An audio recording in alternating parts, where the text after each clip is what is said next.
Imebakia takriban wiki moja kwenda kwenye uchaguzi mkuu. Tuendelee kutumia kipindi hiki cha takriban wiki moja iliyobaki kuendelea kuwa na utulivu, kujitokeza katika mikutano ya kampeni kwa hiari yenu na kuendelea kuwa na utulivu wa hali ya juu. Sikilizeni wanasiasa wanachowaeleza.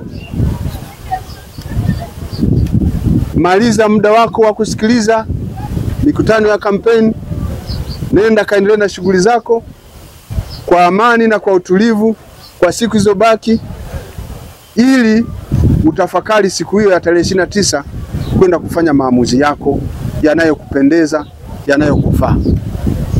Kwa kipindi hiki kilichobaki mpaka tarehe 28, wakazi wa Mwanza, jeshi la polisi tunawahakikishia hakuna mkutano wa kampeni ambao hautalindwa. Mpango kazi umeendelea kuwa imara.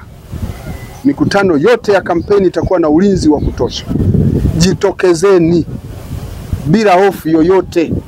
Jeshi la polisi tuko imara kuhakikisha kwamba ninyi mnaendelea kuwa imara kwenye mikutano hiyo. Hakuna mtu atakayejitokeza kufanya vurugu. Akifanya vurugu atadhibitiwa, kwa sababu ni kazi yetu kudhibiti vurugu za aina yoyote kwenye mikutano ya kampeni. Ninyi kazi yenu ni kutuunga mkono kwa kuwa watulivu na kuwa wasikilizaji wenye utulivu, ili kuturahisishia sisi kufanya kazi yetu. Jeshi la polisi limejipanga vizuri. Kama alivyoelekeza afande, we mwananchi, toka kifua mbele nenda kapiga kura.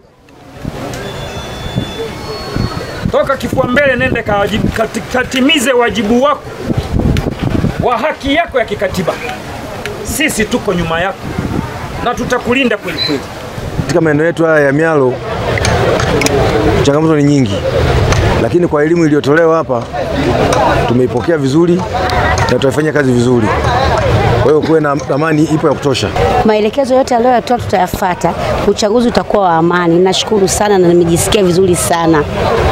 Ninatoa wito kwa wananchi, tulinde amani yetu, tusipoteze amani yetu. Amani ni kitu cha muhimu sana.